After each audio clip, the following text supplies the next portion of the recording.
Okay, this is a build going on. It's like a 73 914. We're looking at an LS6 with a G50 trans, and it's been fitted with a 996 suspension in the front and the rear.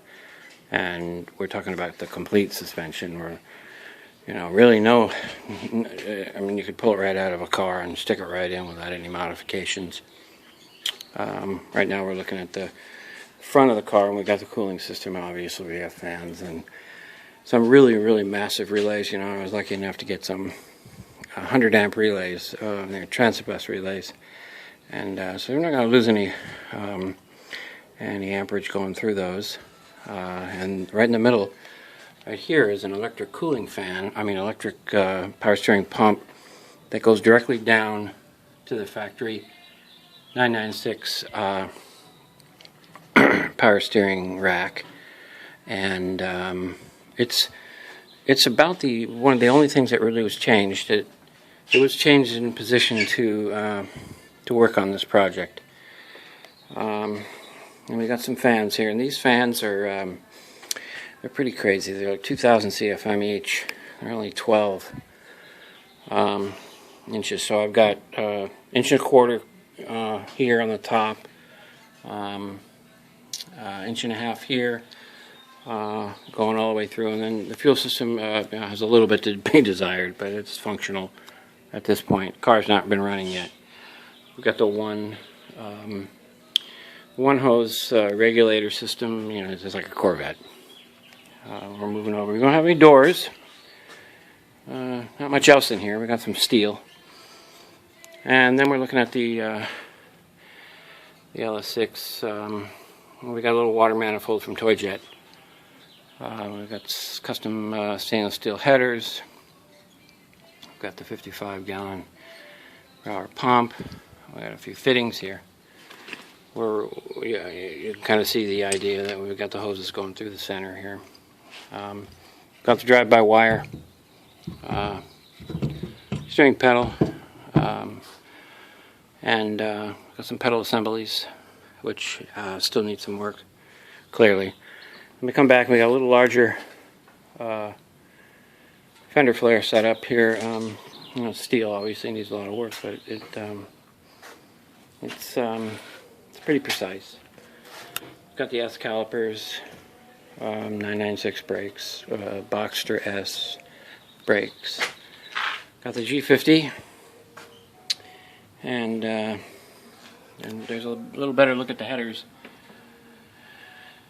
They're made by somebody with real talent. This whole car, the whole car was made by Jeff, which you can see the framing to accommodate that 996 suspension, and he just did a beautiful job. Way better than anything I could ever do. And at this point, we've got this solid linkage. Don't know if I'm going to keep it or not. I may go with a cable, just because it's easier to do. Cooling hose and system. I need a pressure surge tank on this Corvette engine, actually. We'll walk over when we see another side of the wheels. We'll see if we can get really into the heart of the Porsche suspension. That's this 996 Boxster type. These are all factory fittings, parts. They're not particularly expensive, and they can be upgraded to even more tunable stuff, which is kind of nice. Now that stuff gets a little pricey, but I'm going to get a mill lathe, so I think I can make that stuff. And my lift, I got a one-post lift. It handles this car very well. And here we got the other side. We have camber plates, and everything around the camber plates has been all reinforced. It's all new steel. And another set of look at that electrical system. And we're going to run over here and take another look at the underbody and the suspension.